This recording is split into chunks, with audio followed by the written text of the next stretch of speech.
Vamos abrir nossas Bíblias, a segunda epístola de João.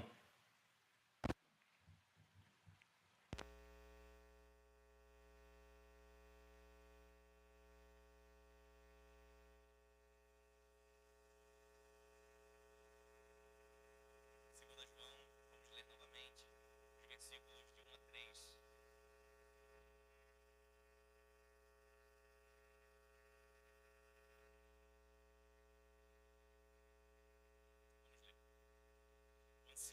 A senhora eleita,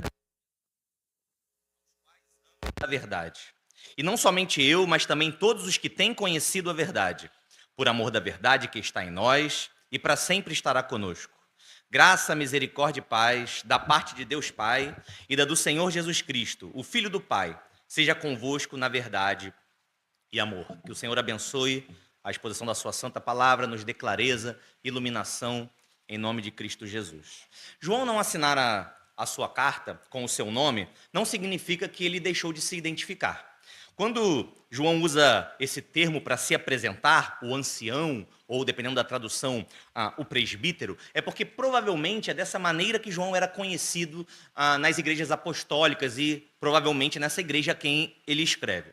Na primeira epístola, nós vimos que, de alguma maneira, João reivindica a sua autoridade apostólica, quando ele diz que ele viu a Cristo, que ele tocou Cristo, que ele ouviu e viu as coisas que ele estava testemunhando. Esse era o testemunho dele, um testemunho apostólico. Aqui na segunda epístola, a primeira imagem que João passa aos seus leitores não é a do João apóstolo, mas é a do João ancião, a do presbítero. Alguém que é uma autoridade respeitável, uma pessoa experiente, seja porque não é mais um jovem, não é? Tem experiência de vida propriamente, ou pela posição que ocupa na igreja, alguém que tem certa experiência na fé, experimentado na fé. E provavelmente, João se identificar dessa maneira tem uma ligação íntima com o tema da carta, a intenção de João escrever a carta, que é a defesa da verdade. A palavra verdade, nós vimos aqui, se repete 4 vezes nos 3 primeiros versículos. E a nossa compreensão da mensagem, para nós entendermos, né, o tema, nós temos que dar a força que o texto dá às palavras. Então, se ele repete 4 vezes a palavra verdade em apenas 3 versículos, apenas na sua saudação, esse é o peso que o texto sagrado quer dar à palavra verdade. E aqui, logo no início, eu queria aprender uma lição com João, com o ancião João, com o presbítero João. Ainda que a verdade deva ser defendida, e essa é uma responsabilidade de toda a igreja, defender a verdade, espera-se dos mais experientes, dos mais experimentados na fé, que eles conheçam a verdade, que eles defendam a verdade e, se necessário, que eles lutem em favor da verdade. Esses homens que estavam pregando aqui, essas falsas doutrinas, essas heresias, eles tinham saído da onde? Nós vimos na primeira epístola. Do meio da igreja. Eles tinham se levantado no meio da igreja e estavam pregando falsas doutrinas. Eles eram missionários da mentira, digamos assim. Como pregadores itinerantes, que iam de igreja a igreja, pregando um falso evangelho. E João, por ser ancião, por ser presbítero, por ser experimentado na fé, João se levanta contra essa mensagem enganosa e contra esses homens. Por isso, inclusive, certos ofícios devem ser exercidos por homens mais experientes, mais experimentados na fé. E, consequentemente, espera-se uma postura mais madura desses homens mais experimentados na fé. Existem responsabilidades que os mais experientes devem assumir e nós não podemos abdicar delas. Você vai se lembrar que Paulo resistiu a Pedro na face. Quando Pedro, dissimulando com a verdade a respeito de judeus e gentios, na frente dos judeus, ele se fazia de rogado, como se não devesse dar importância aos gentios, como se os gentios não fizessem parte da aliança que Cristo veio estabelecer. E mesmo Pedro, sendo uma coluna da igreja, Paulo resistiu a ele face a face. Nós lemos aqui hoje, inclusive, um texto que eu tinha separado, de Josué no capítulo 1, onde está registrado o chamado de Josué Nós vemos lá por 3 vezes, não apenas em um versículo, mas em 3 versículos, a ordem de Deus a Josué: ser forte e corajoso. E muitas vezes nós fazemos, como fizemos aqui, uma interpretação que em certo sentido é correta, de que a necessidade de coragem e de valentia e de força por parte de Josué se dava pelo ofício difícil que ele estava a começar a exercer. Ele ia substituir Moisés. Imagina que grande incumbência, que dificuldade estava colocada diante de Josué. Porém, o versículo 7 de Josué 1, vai nos dizer para que Josué precisava ser forte e corajoso. Diz assim: então somente ser forte e muito corajoso, para teres o cuidado de fazer segundo toda a lei que meu servo Moisés te ordenou. Dela não te desvies nem para a direita, nem para a esquerda. Então ele precisava ser corajoso porque substituiria Moisés? De fato, sim.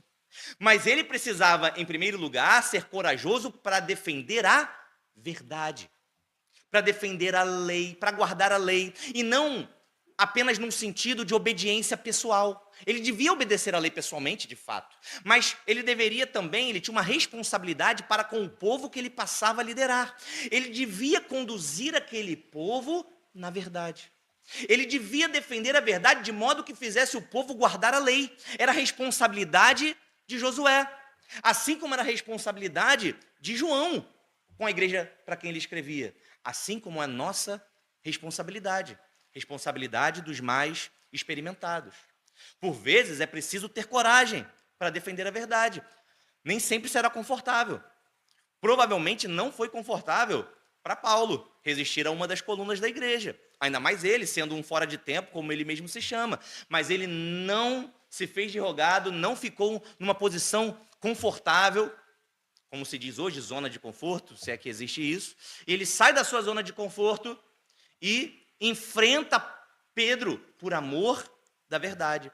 Ele mesmo escreveu em 2 Coríntios, no capítulo 5, versículo 20, de sorte que somos embaixadores em nome de Cristo, como se Deus exortasse por nosso intermédio. Mas, se essa é a postura que os mais experimentados, os mais experientes na fé devem ter, também existe uma postura esperada por aqueles que ouvem a exortação, que ouvem a mensagem. Pedro escreveu na sua epístola, na sua primeira epístola, no capítulo 5, em um momento em que ele também se autodenomina presbítero, assim como João fez aqui, né? Ancião e presbítero é a mesma palavra. Ele nos mostra qual deve ser a postura, tanto dos mais experimentados, como daqueles que ouvem a exortação, como da igreja. Ele disse, 1 Pedro 5,1, ele diz assim, aos presbíteros que estão entre vós, o mesmo termo que João usou, admoesto eu, que sou também presbítero com eles. Versículo 2, apacentai o rebanho de Deus, assim como Josué deveria fazer, defendendo a verdade com coragem. E aí o versículo 5 fala da postura da igreja, de modo geral. Semelhantemente, vós, jovens, sede sujeitos aos anciãos, e sede todos sujeitos uns aos outros, e revestivos de humildade. Aqui um parêntese, né? Perceba que nas escrituras não há um padrão de sabedoria que é dirigida ao jovem, né? Não existe um padrão de sabedoria do jovem, pelo contrário, normalmente a tolice, né? A estultícia está ligada ao jovem na literatura bíblica, e aos mais experientes está ligada à sabedoria. Sendo assim, os mais jovens, e sempre que eu falo jovens aqui, eu sempre procuro usar os dois termos, jovens de idade, de fato, mas aqueles que são menos maduros na fé, os novos convertidos há menos tempo, que conhecem menos a doutrina, esses mais jovens devem buscar aprender com os mais experientes. Devem ter humildade para isso. E os mais experientes devem ser exemplo para os mais jovens. Pedro, refletindo os ensinamentos de Jesus aqui, né, resumiu perfeitamente. Ele disse, sede sujeitos uns aos outros. Eu vou abrir parêntese rapidamente para Edwards, quando ele, falando a respeito da humildade, disse, a humildade tende a nos prevenir de um comportamento ambicioso e pretensioso diante de Deus e dos homens. O homem que está sob influência de um espírito humilde está satisfeito com a posição que Deus lhe deu entre os homens. E não está ávido por honra, e nem é atingido com o desejo de ser o mais brilhante e de se exaltar acima de seus vizinhos. Pelo contrário, vamos prestar atenção nessa parte, a humildade dispõe uma pessoa a um comportamento de mansidão e insignificância, e a uma submissão cortês e afável, como sendo consciente da sua própria fraqueza. Então é essa postura que Pedro esperava dos seus ouvintes, quando apacentados pelos presbíteros, era essa postura que João esperava da igreja a quem ele escrevia ao se apresentar como ancião mais experiente, experimentado na fé. E por que o ancião apresenta essa defesa da verdade? Nós vamos continuar lendo o versículo 1. Ele diz: porque eu os amo na verdade. Alguns dizem aqui que esse amo na verdade pode significar que João ama verdadeiramente, como se a palavra verdade apoiasse o verbo amar. Na nova versão, na nova linguagem de hoje, diz assim: a quem amo de verdade. Mas a melhor interpretação é que João, como diz na nossa versão, na ACF ou na ARA, é que João os ama porque eles estão na verdade. A verdade é a condição do amor de João. João aqui está falando da sua relação, com essa igreja e com os seus membros. E nós vimos na primeira mensagem, que aqueles que conhecem a verdade amam a senhora eleita, amam a igreja. Mas aqui, nesse ponto que nós estamos abordando, aqui a igreja é amada porque está na verdade. Nós também vimos na primeira epístola, na semana passada, que o amor é a prova final para sabermos se somos filhos de Deus. Mas a verdade tem que ser a causa desse amor. Um suposto amor, ele não pode ser desculpa para que a verdade seja colocada em segundo plano, seja colocada de lado. Pelo contrário, a verdade e o amor estão ligados. A verdade e o amor andam necessariamente juntos. O amor é consequência de estar na verdade. E a verdade é a consequência do amor. Alguns irmãos, nos dias de hoje, talvez sempre, e até igrejas, têm sido condescendentes com o pecado, em nome de um suposto amor. Nós vemos tão pouca doutrina eclesiástica e punições eclesiásticas nos nossos dias. Nós vemos igrejas se auto-intitulando inclusivas, não é? Pastores liberais se levantando em nosso meio, em nome do amor. Quando João aqui está dizendo que o amor, na verdade, ele pune o erro. O amor, na verdade, a intenção de João era que aqueles homens que se levantavam com falsas doutrinas fossem colocados para fora do meio da igreja, que eles não deveriam nem ser recebidos. Nós veremos isso no decorrer da epístola. Eu, estudando a respeito da Igreja Batista nos Estados Unidos, em séculos atrás, existe um dado muito interessante, que antes da Guerra Civil Americana, a Convenção Batista nos Estados Unidos registrava uma exclusão de membros da ordem média de 2% ao ano. Todos os anos, 2% dos membros eram excluídos das igrejas batistas antes da Guerra Civil. E a igreja crescia. A igreja não perdia membros.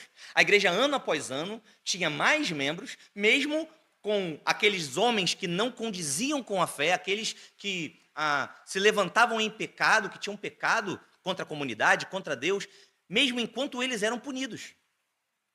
Então, o amor, na verdade, pune o erro. Nós não podemos abandonar a verdade. E como vimos semana passada, também em nome da verdade não podemos abandonar ou deixar de amar. Os versículos 1 e 2 continuam assim: mas também todos que têm conhecido a verdade, por amor da verdade que está em nós, e para sempre estará conosco. A palavra verdade aqui, no original, é a palavra aletheia. Se refere, tem pelo menos dois sentidos principais, se refere à verdade divina, à realidade divina, aquilo que é real em última análise, ou seja, o próprio Deus. E um segundo sentido, que é esse sentido no qual nós estamos lendo aqui, significa o evangelho na sua plenitude, as bases da fé, doutrinas básicas que definem o evangelho. Então, até aqui, nessa parte do versículo 1, é nesse segundo sentido que nós estamos analisando e que parece João estar aplicando o sentido de verdade. E nós podemos perceber aqui, é interessante, que desde o início da igreja apostólica, havia uma doutrina de Cristo bem definida. Você vê? Não havia espaço para relativismo ou para dúvidas da parte de João. Havia uma doutrina de Cristo que era defendida por João.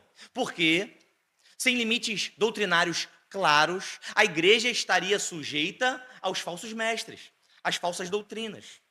Então, se no versículo 1, que nós lemos até agora, essa primeira parte do versículo 1, esse segundo sentido de verdade, que são as bases do evangelho, doutrinas básicas da fé, é aplicado, parece que a partir do versículo 2, a ênfase do significado de aletheia, de verdade, é a realidade divina. Pode ser que João esteja querendo enfatizar a verdade em última instância, ou seja, o próprio Deus. Na filosofia ocidental, de forma geral, eu conversava com o Rômulo ontem, né? Eu gosto de filosofia. Nós vemos, por exemplo, um dos pais da filosofia, alguns dizem que é o pai da filosofia, Sócrates. Antes dele veio Tales de Mileto, por exemplo, mas quando nós vemos aquilo que Sócrates disse, né, porque ele propriamente não deixou escritos, Platão ia registrando ou registrou alguns dos seus diálogos, é uma busca incessante pela verdade, que Sócrates não se dá nem o trabalho de responder em nenhum dos diálogos. Todos os diálogos terminam sem respostas. Aquela famosa frase, né, só sei que nada sei, é imputada a Sócrates. Não se sabe se foi ele propriamente que disse, mas eles viviam em busca, uma busca interminável pela verdade, pela razão da vida, dos porquês. E eles não poderiam conceber que alguém tinha a resposta a respeito da verdade. Se alguém ousasse definir o que é a verdade, dar uma definição absoluta, certeira, sem relativismo, assim como João, eles provavelmente te rebaixariam na condição de sábio e diriam que você é menos sábio, você é tolo, você não está considerando todas as possibilidades. E nesse ponto, irmãos, o cristianismo caminha para o extremo oposto da filosofia ocidental e para a cultura secular, do humanismo secular. Nós temos a mesma segurança que João tinha aqui no versículo 2, olha o que ele diz: por amor da verdade que está em nós, e para sempre estará conosco. O próprio João escreveu no seu evangelho, capítulo 1, versículo 14, o verbo se fez carne e habitou entre nós, cheio de graça e de verdade, e vimos a sua glória, a glória como do unigênito do Pai. João 8,32, conhecereis a verdade, e a verdade vos libertará. E por fim, a bala de prata, digamos, João capítulo 14, versículo 6. Jesus, ao falar do caminho para Deus, para onde ele ia e seus discípulos iriam após ele, Jesus disse: eu sou o caminho, eu sou a verdade, eu sou a vida. Jesus não revelou uma verdade a respeito de Deus fora de si mesmo. Jesus, ao falar da verdade, da aletheia, da realidade divina em última instância, Jesus apontou para si mesmo. Ele disse: eu sou a verdade. Ele não veio apontar um caminho para Deus, ou uma verdade a respeito de Deus, na qual os homens se empregassem as suas forças, o seu conhecimento. Se eles seguissem aquele caminho, eles conseguiriam encontrar a verdade. Ele nem apontou, como alguns profetas, para o passado. Nós lemos aqui, nós temos lido os profetas. Você vê que os profetas, muitas vezes, a mensagem deles era: olha, vocês abandonaram o Senhor vosso Deus. Vocês deixaram o Senhor. Voltem-se para onde? Voltem-se para a lei. Voltem-se para a lei e voltem-se, assim, para o Senhor. Ele também não apontou para o futuro, como alguns profetas, como nós lemos Isaías, o profeta messiânico, apontando para uma esperança futura do Messias. O cristianismo também não acredita numa verdade absoluta, baseado apenas nos ensinamentos de Cristo. Isso é muito importante. Como se alguém, ao tentar chegar ao conhecimento da verdade, pudesse pegar as instruções de Jesus, como se Jesus nos desse um mapa, e ao seguir aquele mapa, no final das instruções, com muita dedicação e muito esforço, nós encontraríamos e iríamos descobrir o que é a verdade. Jesus, ao falar da aletheia, da realidade divina, da verdade em última instância, ele apontou para si. Ele disse: Eu sou a verdade.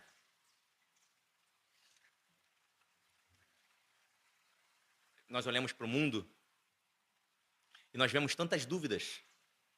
Às vezes na nossa família, pessoas ao nosso redor, ao evangelizar, ao falar de Cristo, às vezes mentes brilhantes. Nós vemos tantos homens com uma capacidade intelectual elevada, muito superior à nossa.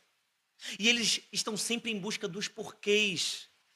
E eles estão como que embotados no seu pensamento. Eles não podem atingir e descobrir que aletéia, que verdade de Deus é essa. Mas Deus revelou em Cristo, não só através de Cristo, mas em Cristo. Ele nos revelou a verdade, uma verdade sólida, irrefutável, confiável.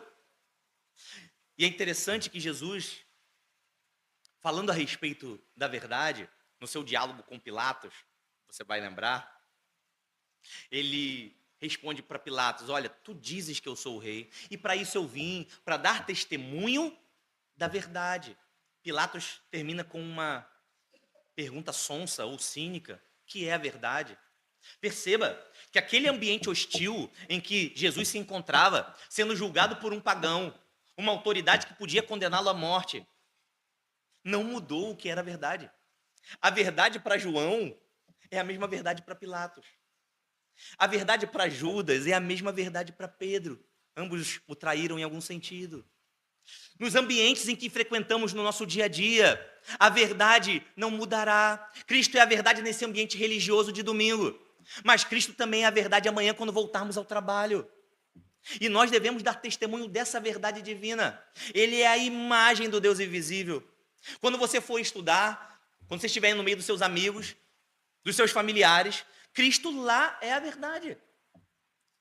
Aos mais experientes, assim como falamos no início, a respeito do ancião João, vocês, nós, devemos defender essa verdade que é Cristo em todos os ambientes, por mais hostil que possa nos parecer. Assim como foi hostil e foi difícil para Josué conduzir aquele povo na verdade. Assim como foi difícil para Paulo se levantar contra Pedro, na verdade. Os ambientes não mudarão a verdade. Se homens muito experimentados na filosofia, se homens muito inteligentes cientificamente nos tentarem colocar dúvidas a respeito da fé, a verdade não mudará. Nós falávamos isso na sexta-feira entre os jovens. Pode ser que num debate apologético a respeito da criação, alguém mais inteligente do que eu, que não seria difícil, me vencesse no debate. E o máximo que eu faria ao final desse debate era cumprimentá-lo e dizer: olha, você é mais inteligente do que eu, parabéns, mas eu creio na verdade. Não vai mudar. Ambos estão impedidos de pensarem diferente. O ateu e nós.